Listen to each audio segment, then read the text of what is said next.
everyone, and welcome back to another round of Tuesday Night Legacy. Tonight we've got Red Prison versus White Red Initiative. On the left, we have Zane playing this mono red prison list. This is a deck that is born of the big mana archetype. You got your 4 Ancient Tombs and 4 City of Traders to make sure that you have a ton of mana really quickly, as well as a playset of Chrome Mox. Oh, this 4 Simian Spirit Guide can also ramp you. I forgot to mention that. The entire idea of these decks is to be able to do massive effects either on turn 1 or turn 2 of the game to put your opponent really far behind so that you can land a threat and take over the game from there. So, you know, you get a Chalice of the Void on 1, maybe play a Trinisphere, making all of the low mana spells cost 3 for the rest of the game. Those are usually back-breaking effects. Sometimes people play Blood Moon on turn 1, and with all of these non-basics in the format, that can really shut a player down. And then the rest of it is just these really hyper-efficient threats. You have things like Legion Warboss and Goblin Rabblemaster. Sometimes we want to play a Caves of Chaos Adventurer,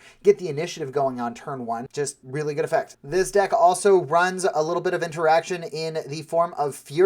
It does run 4 Shatterskull Smashings, either for the Fury or to feed the Chrome Mox, since Shatterskull Smashing does count as a red spell when it's in your hand. And then, of course, it runs 4 of the Fable of the Mirror Breaker, because this turns out it's just a fantastic card. So like I said, play a prison and attack with a creature, win the game. That's the deck. On the other side of the board, we have Michael playing this white-red initiative deck. Now, this deck is actually quite similar to the prison deck because it is also running the big mana strategy of the Ancient Tombs, City of Traders, the Chrome Moxes. This one has Lotus Petals. It also has Simian Spirit Guides. So Michael is hoping to play really big threats on turn 1, but this one just has a little bit more of a white splash to it. So this is going to be running the Seasoned Dungeoneer, probably the best white initiative card in the format since the 3 mana one got banned. And of course, it's running the Caves of Chaos Adventurer, but you're also seeing things like Archon of Emeria, which is going to slow down the game dramatically, and the Anointed Peacekeeper that's coming in kind of like a white Thoughtseize effect on turn 1. Take a card and make it cost 2 more out of your opponent's hand going forward. It's got 4 Solitudes, so it's just trying to take advantage of either that really big mana or just attacking with your really efficient creatures that have stapled good stuff to them. What I do also like about this deck is it does run 4 Cavern of Souls, trying to make sure that because it doesn't really run any interaction, that at least your creatures can be uncounterable, since that's like the primary crux of your deck. All right, with those out of the way, let's get started.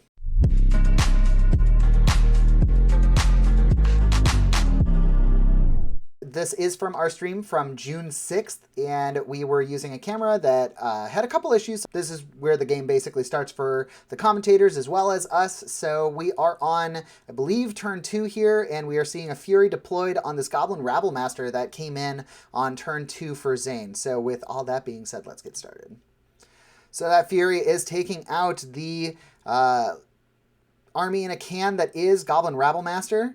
Now, Michael has 2 Ancient Tombs in play and no colored mana sources, so this is a lot of damage, but we see him deploy the Chalice on 0, which is going to shut down the Chrome Moxes.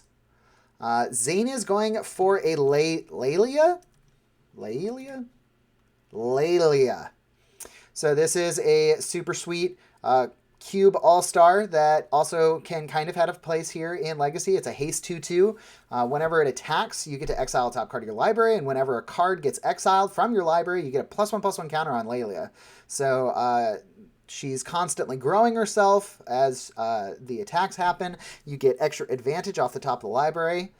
Unfortunately, looks like that was a Simian Spirit Guide, not particularly useful in exile, since it's just a 2/2.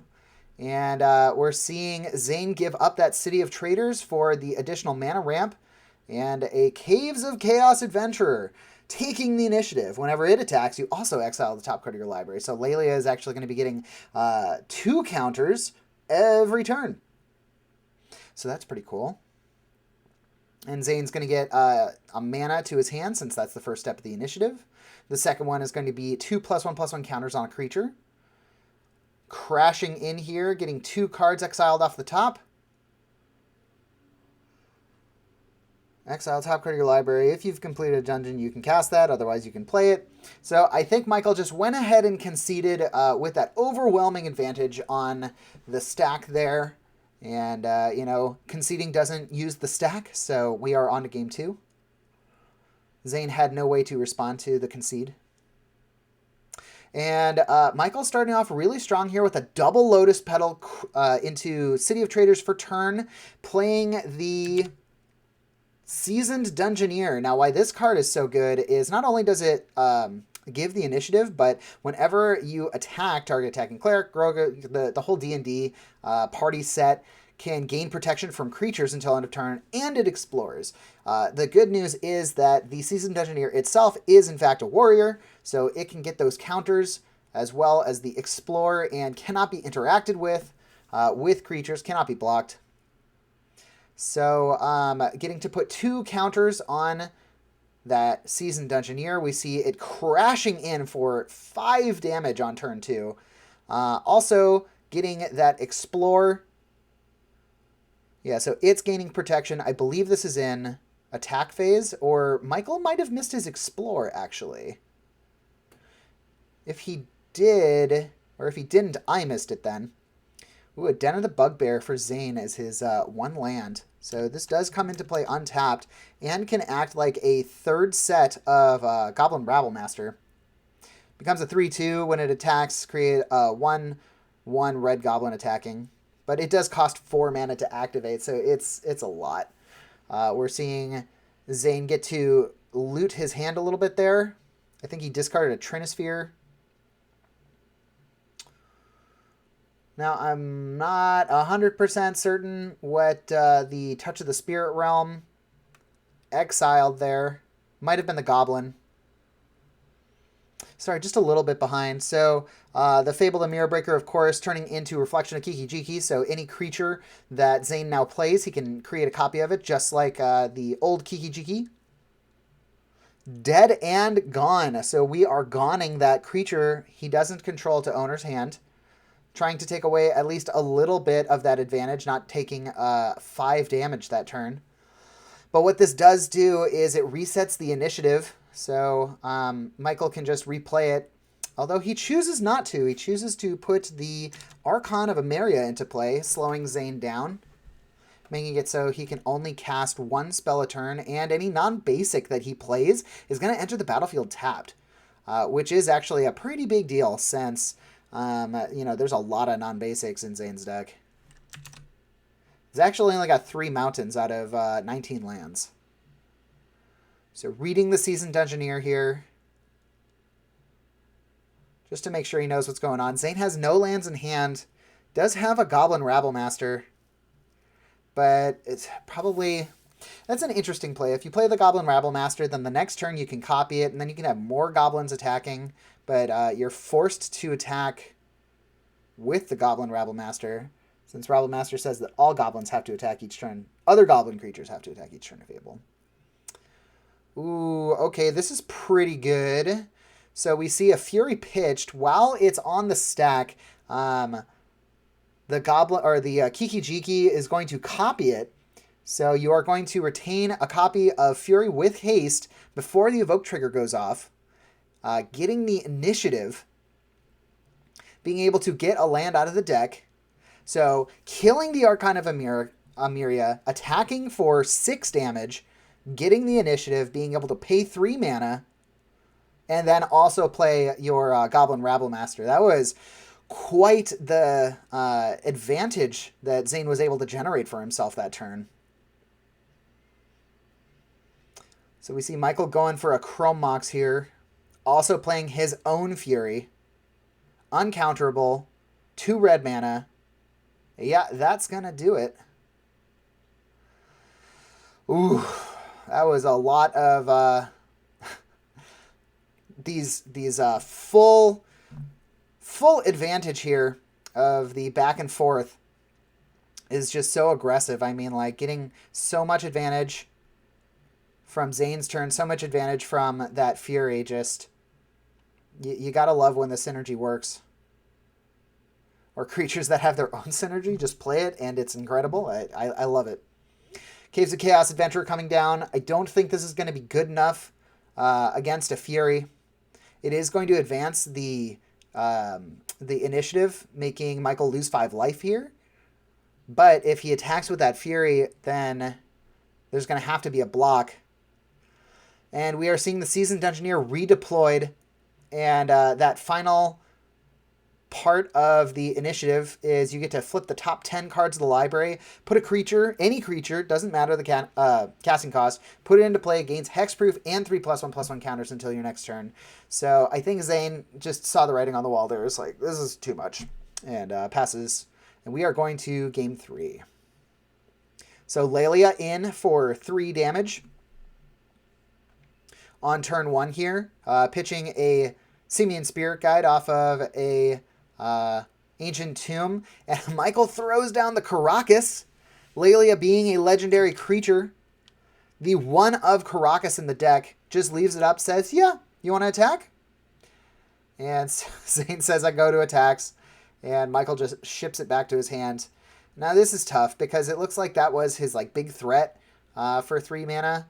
Decides to deploy the Trinisphere, trying to shut Michael down from quick mana. But with an Ancient Tomb, now Michael's got 3 mana as well, so he can play any spell from his hand. That costs 3. But decides, no, just pass it.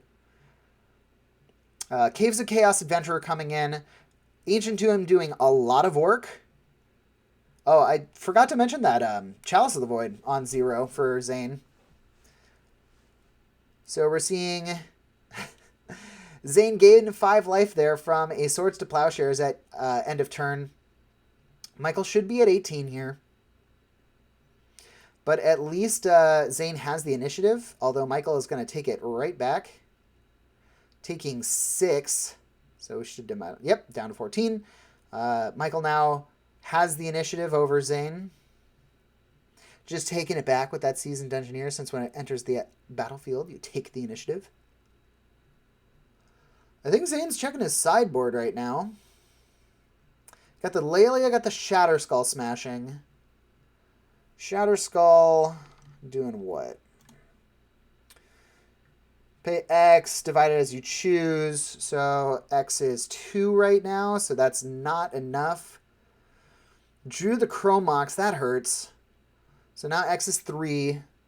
Still not enough to kill the Seasoned Dungeoneer. Decides to do the only play he can, which is deploy Laelia. And now the Seasoned Dungeoneer is even more out of reach, being a 5/6. Caracas it back to hand, taking 5 damage.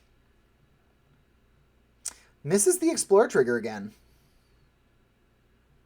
I don't think Michael is aware that the Seasoned Dungeoneer also explores when it attacks. Could be getting extra counters, or at least drawing lands. But it seems like he's in a pretty commanding lead here. I think that was a Blood Moon off the top, which could have been useful before these threats were on the field to shut Michael out of all of his white mana. Yeah, and Zane sees the writing on the wall, and that is game. Michael takes it 2-1. So as we saw in those games, these were both 2 big mana decks kind of crashing into each other, but at the end of the day, it just looked like the prison elements were a little bit more detrimental to Zane than being able to simply deploy a threat and hope it goes unanswered, which was Michael's strategy, and it got him over the finish line with those big 5x creatures. Thanks for watching. I hope you enjoyed the round. If you like what you see here, please consider subscribing to the channel, and throwing us a like always helps as well. If you want to know more about these deck lists, the deck lists are always included in the description of this video, as well as the visual deck list from the beginning of the video over on our Instagram channel at Tuesday Night Legacy on Instagram. Thanks as always to Spellhold Games for allowing us to record in their play space, as well as Collector Legion. And we literally wouldn't exist without you, so it's nice that you let us continue to record in your store. Thanks. That's going to do it for us this time. As always, I am Eugene, and this is Tuesday Night Legacy. We'll see you next time.